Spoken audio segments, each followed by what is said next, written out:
Soy Sandra Romero Valdés y hoy les voy a platicar sobre los planes de manejo de riesgos, sus generalidades en la especialidad de regulación sanitaria de medicamentos y vacunas.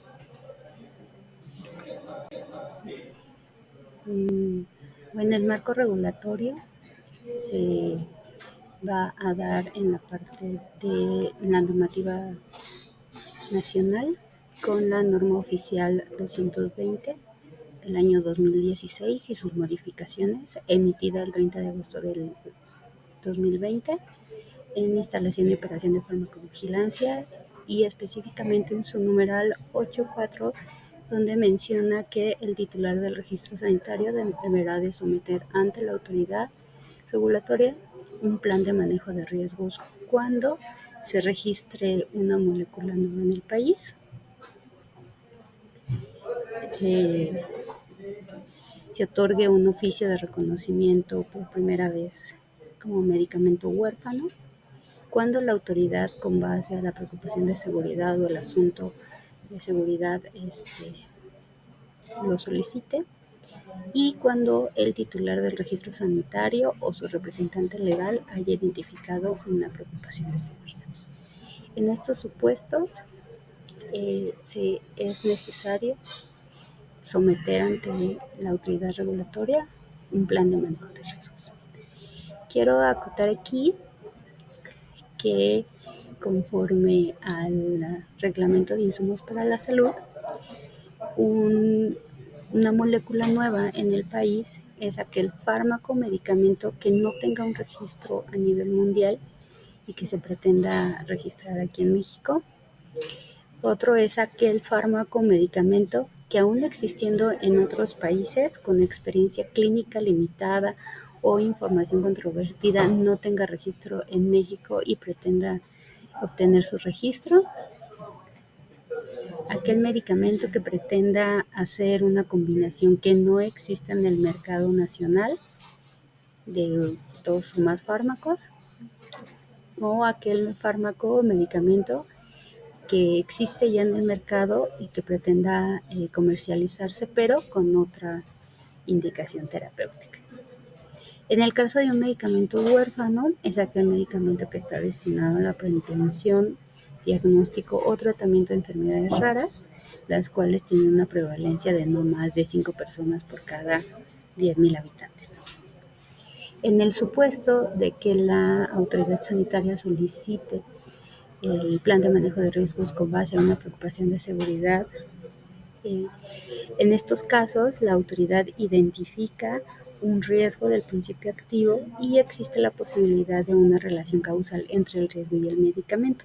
En estos casos, la autoridad puede solicitarle al titular del registro sanitario o su representante legal en México un plan de manejo de riesgos.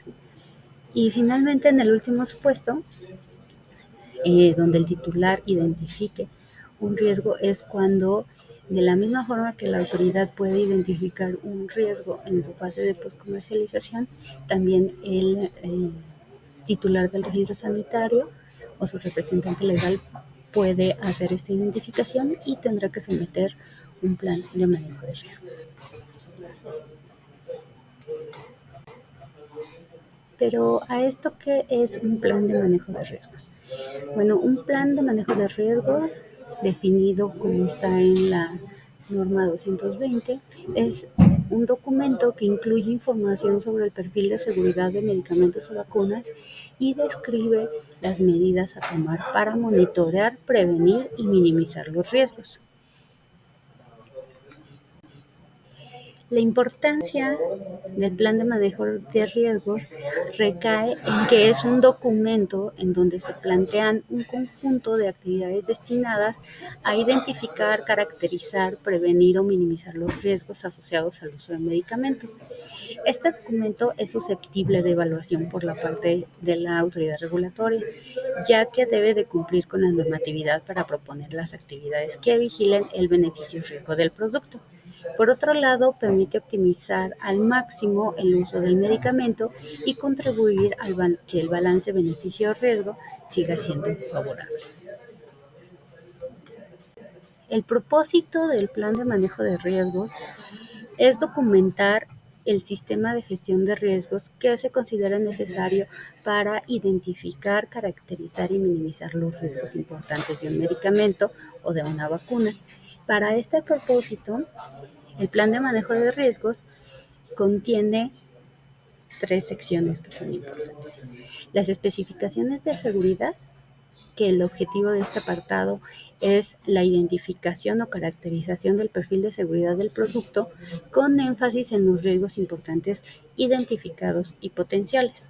La información faltante, así como preocupaciones de seguridad que necesitan ser manejadas de manera proactiva o ser estudiadas a mayor profundidad. Otra sección es el plan de farmacovigilancia, la planeación de actividades de farmacovigilancia para caracterizar y cuantificar los riesgos relevantes y para identificar nuevas reacciones adversas. Y el plan de minimización del riesgo, donde se hace la planeación e implementación de medidas de minimización, incluyendo la evaluación de la efectividad de estas actividades. Cada una de estas secciones se irá detallando más adelante. En cuanto al ciclo del manejo del riesgo, como todo proceso de manejo de riesgo, es importante para la identificación, el análisis y la priorización del riesgo, la evaluación y el tratamiento de los riesgos. Y en los insumos de salud, específicamente en medicamentos y vacunas, el manejo del riesgo relacionado al uso de los medicamentos y vacunas es el PMR. Como ya les había comentado, el PMR es justo el manejo del riesgo y en sus secciones ustedes van a poder encontrar la identificación del riesgo, que va a estar basada en los estudios clínicos, en la información postcomercialización, si es que tienen información en otras regiones del mundo que ya se haya comercializado el medicamento y tienen información de seguridad, así como la información de la literatura. Muchas veces en la literatura se reporta problemas del uso del medicamento o algunos problemas de seguridad. Toda esta información va a ser la parte de la caracterización del perfil de seguridad, qué se sabe y qué no se sabe del producto. En el siguiente paso, la caracterización del riesgo y el monitoreo viene dada por la planeación de las actividades para que se aumente el conocimiento del perfil del medicamento o la vacuna y para minimizar o prevenir los riesgos. Una vez que ya se han diseñado estas actividades para la planeación del monitoreo, se implementan también igualmente las actividades de minimización del riesgo, justo para ver la minimización de los riesgos que se identificaron en esta parte. Y vienen las medidas de estas acciones si son efectivas para el objetivo que se plantearon en las actividades. Justo en la parte del ciclo del riesgo que se establece de manera documental en el PMR, en México se tiene la siguiente estructura. Un escrito de sometimientos donde ustedes van a indicar bajo qué numeral o en qué supuesto se está ingresando el plan de manejo de riesgos, toda la información del producto con el que ustedes van a registrar su molécula, la información del responsable de la unidad de farmacovigilancia, etcétera. Es como toda la parte que se necesita para que se pueda identificar el producto. En las especificaciones viene otra parte que son las especificaciones de seguridad, el plan de farmacovigilancia que incluye actividades de rutina y actividades adicionales, plan de minimización de riesgo, donde vienen las actividades de rutina y actividades adicionales. Si bien la estructura del plan de manejo de riesgos que se requiere aquí en México está basado en ICH E2E y en las buenas prácticas de farmacovigilancia de la EMA, que es de la Unión Europea, que aquí les presento la estructura. Es muy similar, solo que sí hay algunas diferencias entre la estructura de México y Europa que ahorita vamos a ver. Entonces, volviendo a regresar a la parte del ciclo de gestión del riesgo, aquí ya podemos identificar en dónde de las tres partes principales del plan que constituye al plan de manejo de riesgos, dónde se encuentra este manejo del riesgo. En las especificaciones de seguridad es donde se van a incluir toda la información que se tiene del perfil de seguridad del medicamento y donde va a estar enfocado en los riesgos que se presentaron en cada una de estas fases, es decir, en los estudios clínicos, en la fase no clínica, en la fase postcomercialización, si es que se tiene información, o en la literatura. Y aquí es donde se va a hacer el análisis de los riesgos. Una vez que ya se hace esta exposición de los riesgos que va a tener el medicamento, se van a proponer las actividades para la caracterización y el monitoreo de estos riesgos en el plan de farmacovigilancia. Y para las actividades de minimización del riesgo y su efectividad va a estar englobada en lo que es el plan de minimización del riesgo. Antes de continuar con explicar la parte de la estructura y qué información debe de contener el plan de manejo de riesgos, es importante mencionar que queden algunos conceptos claves. Y esos conceptos son el riesgo potencial,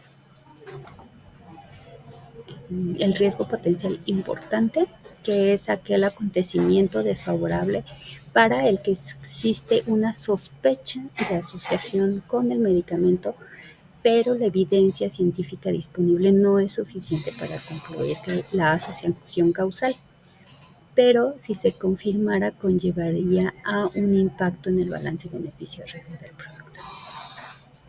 Es decir, que es una sospecha de que ese riesgo puede estar relacionado con el uso del medicamento, pero que no se ha comprobado de una manera o no se tienen evidencias suficientes para determinar esta asociación causal.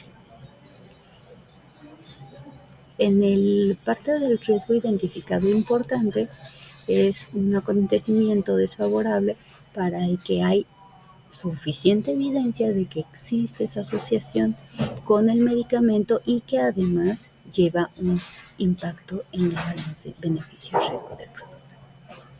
También está lo que es la información faltante, y esta se refiere a los datos de seguridad del medicamento desconocidos en relación con los patrones de utilizaciones previstos, tales como un uso a largo plazo o uso en poblaciones de pacientes particulares que podrían ser clínicamente significativos o que podrían representar una limitación para su uso.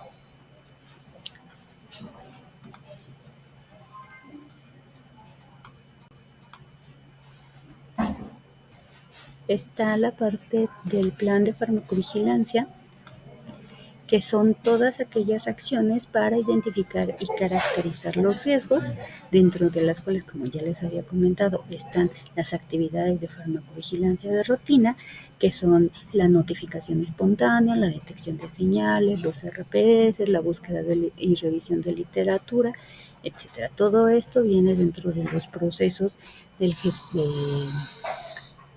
su proceso de farmacovigilancia que se hace dentro de la unidad de farmacovigilancia. Se encuentran las actividades adicionales, que dentro de estas actividades pueden colocar programas de farmacovigilancia, reporte estimulado, vigilancia activa, sitios centinelas, estudios de casos y controles, estudios de cohorte y estudios clínicos. riesgos. En la parte del plan de minimización de riesgo son todas aquellas acciones que van a prevenir o mitigar esos riesgos. Y dentro de las actividades de minimización de riesgos se encuentran las de rutina, que son folletos de información, la ficha técnica, las monografías, los insertos, el etiquetado, eh, el envase y los rótulos, que usualmente todos los medicamentos llevan, ¿no? Todas las leyendas de advertencias, de precauciones, de contraindicaciones, y la descripción de las reacciones adversas más frecuentes. Por otro lado están las actividades de minimización de riesgo adicionales, donde son materiales que ya son de carácter educativo para profesionales de la salud o pacientes. Los programas de acceso, de distribución, de controlada del medicamento, y para estas deben de describirse una justificación, un objetivo, método y fecha de medición de su efectividad. Aquí es a donde ya entra también metodologías de cómo van a medir la efectividad de dichas actividades adicionales.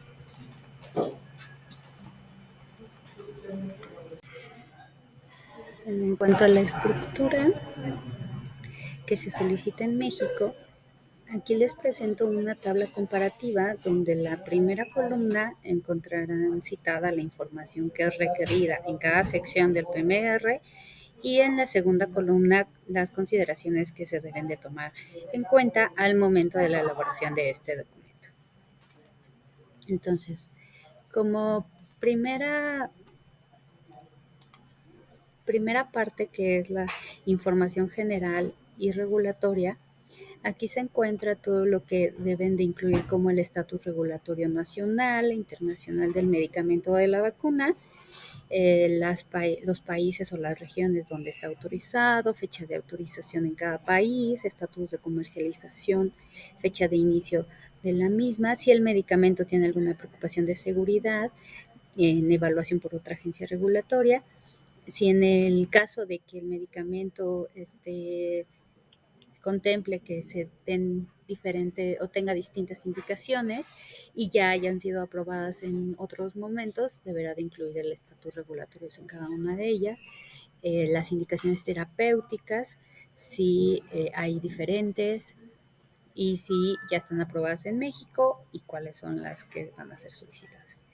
La información que deben ustedes de considerar es que debe de estar completa el estatus regulatorio a nivel internacional, las indicaciones aprobadas en otros países y en México, y también la indicación solicitada aquí. En cuanto a la información farmacológica básica,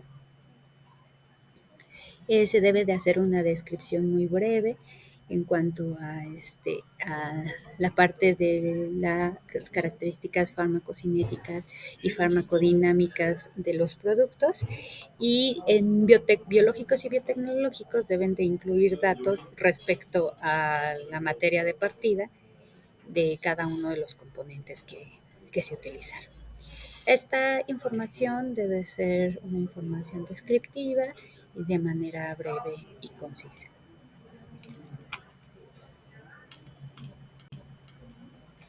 En la parte de la descripción de las poblaciones de las que no existe información de seguridad, aquí viene la parte de una breve descripción de la enfermedad objetivo, la epidemiología de la indicación. Sobre todo es importante que se coloque información en la parte de México.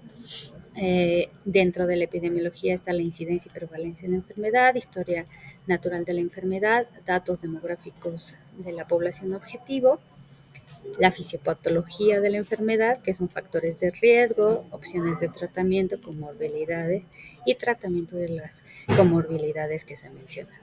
Aquí lo importante que se tiene que considerar es que la información contenida en esta sección les permite definir las características de la enfermedad, de la indicación del medicamento, y cómo afecta cómo está la población afectada por la misma enfermedad, permitiendo contextualizar los beneficios y los riesgos del producto, por lo que es importante exponer esta información específica para México.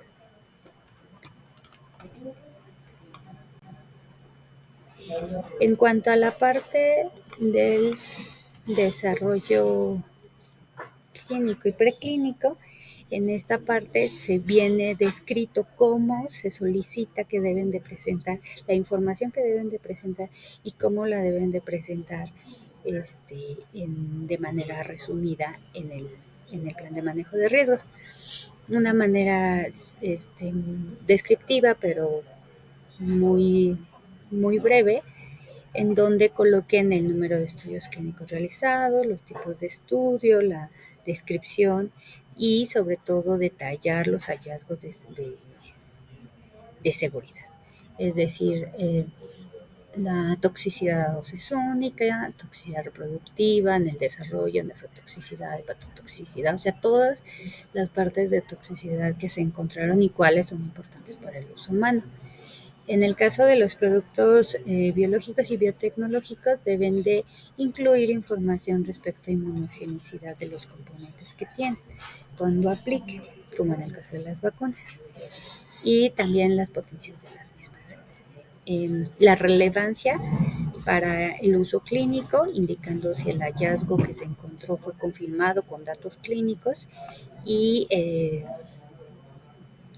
no ha sido refutado adecuadamente, ¿no? O si su significado es incierto y esto pudiera tener un impacto en la seguridad del producto. Y un resumen de las preocupaciones de seguridad que se dieron en esta etapa.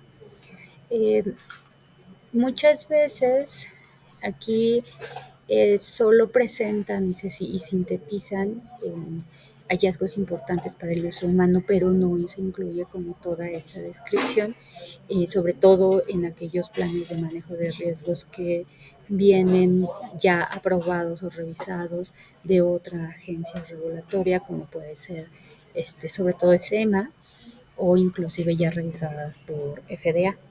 Entonces, lo que aquí sí deben de considerar es que esta información que se les solicita la pongan, aunque sea de manera muy breve y específica. Y o también pueden incluir el reporte general de los estudios no clínicos, el cual puede brindar una información más detallada sobre cada uno de los casos. En la parte del desarrollo clínico es igual, se pide información sobre el número de estudios realizados y por cada una de las fases, una breve sinopsis, un análisis agrupado de la población que fue estudiada y las características de la misma, resultados de eficacia y hallazgos de seguridad. Aquí la información que se presenta se recomienda que se realice enfocada sobre todo en la población estudiada, que se expongan los límites las limitantes de este tipo de las poblaciones que se estudiaron y los principales hallazgos de seguridad. En la guía se solicita una breve descripción de la información de seguridad y eficacia.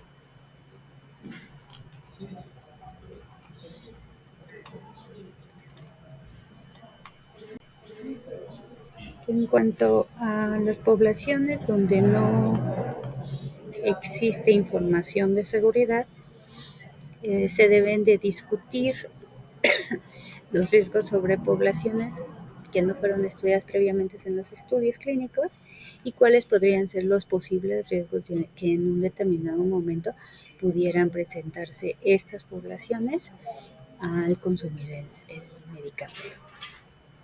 Lo que se debe de tomar en cuenta son que en las limitaciones de estas poblaciones en relación a la seguridad previstas ya en el mercado, o sea que puede ser de alguna manera previsible que exista la posibilidad de una exposición. Estas limitaciones deben de estar enfocadas en el uso del producto en diferentes entornos y poblaciones que no han sido estudiadas o han sido poco estudiadas durante esta fase. También la parte de información de seguridad de poscomercialización disponible. En este se encuentran los datos del paciente expuestos durante la comercialización. Se debe de obtener siempre que sea posible sobre la base de estudios de mercado y se deben de justificar la manera de realizar el cálculo de la exposición. Aquí lo que deben de considerar es que el número de pacientes expuestos en la fase postcomercialización pues tienen que estar dados, cómo el medicamento ha sido usado en la práctica y el uso fuera de etiqueta, incluyendo el uso en poblaciones especiales, y detalles o acciones sobre la actualización de la información de seguridad.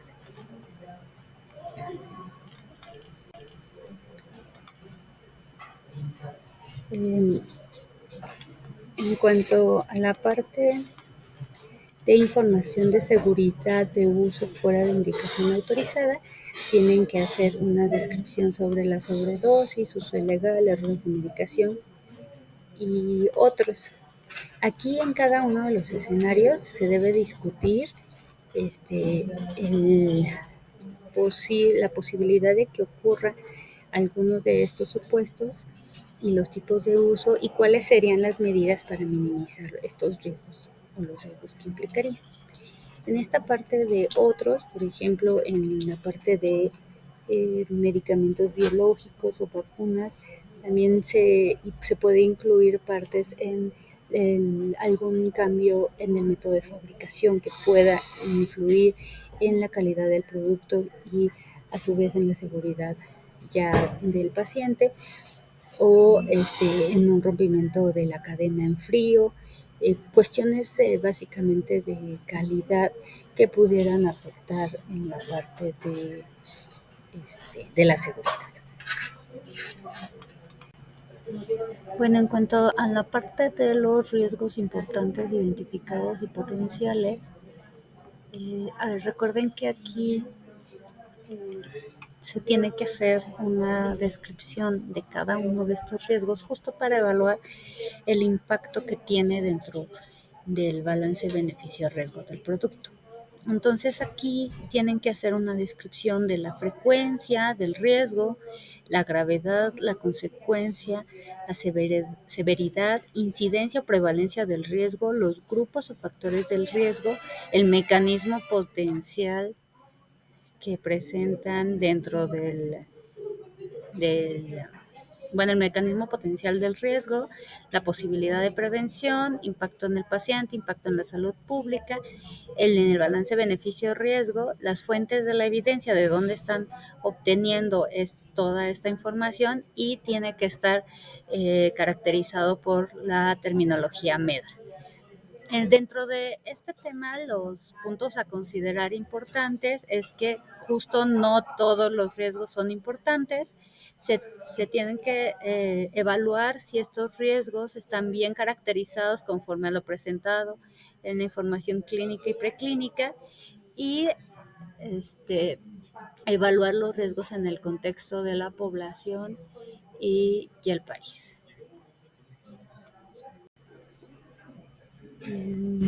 Bueno, aquí seguimos con la parte de interacciones. Dentro de este apartado se tiene que tomar en cuenta ya las interacciones farmacológicas identificadas o potenciales dentro de lo que se caracteriza en la etapa clínica. En los efectos farmacológicos asociados a la clase terapéutica es cuáles son los efectos que se tienen y que son importantes en la parte de los fármacos similares a este. Y los resúmenes de seguridad aquí deben de incluir los riesgos importantes identificados y potenciales, así como la información faltante. En la parte de alertas internacionales, generalmente aquí deben de desglosar las principales alertas que se han emitido por otras agencias, sobre todo las de alta vigilancia y las reconocidas por COFEPRIS, que son, bueno, entre ellas está EMA, FDA, Health Canada, algunas como Japón, Corea, Australia, Suiza, Reino Unido, son las que están reconocidas por COFEPRIS. Y en cuanto al plan de farmacovigilancia, ya les había platicado más o menos qué debe de incluir cada uno. Las actividades de rutina, aquí lo que se debe de considerar es que cada uno de los problemas de seguridad debe de presentar sus actividades de farmacovigilancia de rutina. Y ya en la parte de farmacovigilancia, de actividades de farmacovigilancia activa, también tiene que proponer este tipo de actividades adicionales para cada uno de los riesgos. No olviden que esta sección del plan de manejo de riesgos está destinado a identificar o caracterizar los problemas de seguridad, es decir, a abonar un poco más de conocimiento sobre los tipos de riesgos que se consideran importantes o los problemas de seguridad.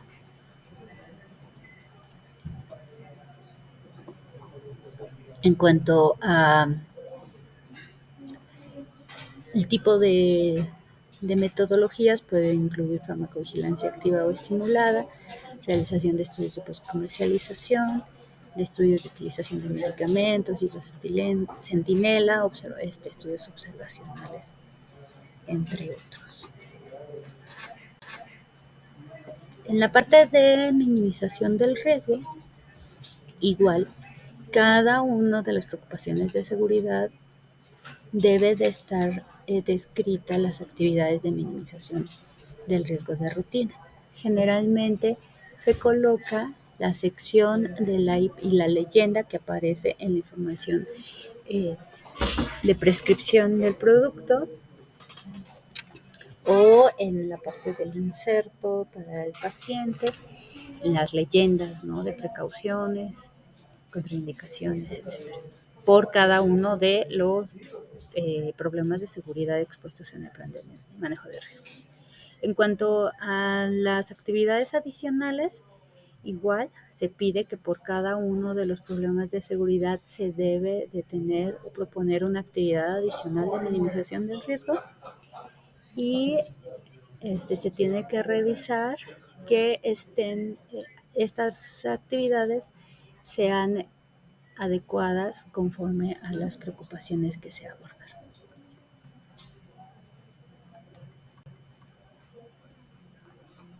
Entonces, para poder dar un buen cumplimiento del PMR y una vez que ya ya se ha terminado de realizar el documento, es recomendable revisar la información vertida. Y para ello, aquí les pongo ciertas preguntas que se deben de contestar al ir revisando el documento. Y en la parte de especificaciones de seguridad, por ejemplo, se realizó una adecuada caracterización de los riesgos basados en la evidencia clínica y preclínica. Ustedes, al revisar la información vertida en el documento, efectivamente se cumple, sí son adecuadas, es una adecuada caracterización. Se identificó adecuadamente la población de posible uso del medicamento. ¿Qué pasa con la información faltante? ¿Está bien descrita? Etcétera. En la parte del plan de farmacovigilancia, cuando revisan las partes de las actividades propuestas, tanto las de rutina como las adicionales se abordan de manera adecuada, se vigilan los problemas de seguridad en su fase postcomercialización. En cuanto al plan de minimización de riesgo, se deben de responder las siguientes preguntas.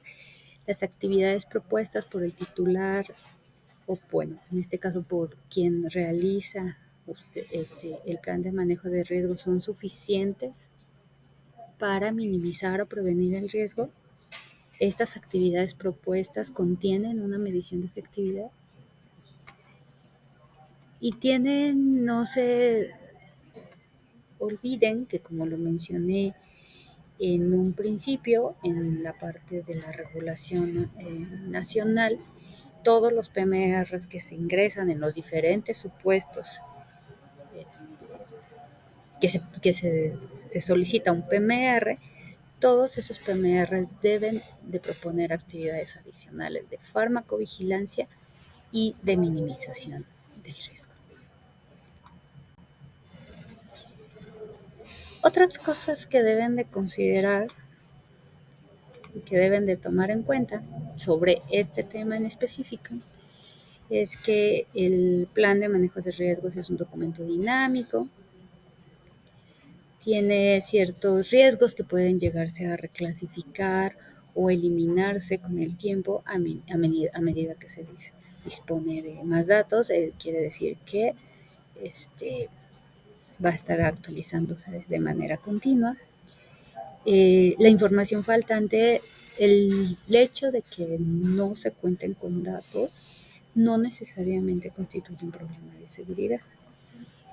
Es decir, que si por ejemplo no hay datos en una población de adultos mayores de 70 años, por ejemplo, ¿no? Y que es una población vulnerable, que tiene muchas comorbilidades, que debe de estudiarse, pero que si el medicamento no está, muy poco probablemente no se llegue a utilizar en ese tipo de pacientes o en esas edades, sí falta información en esas poblaciones, sin embargo, no representa un problema de seguridad, puesto que no es muy poco probable que ese tipo de poblaciones se llegue a exponer el medicamento.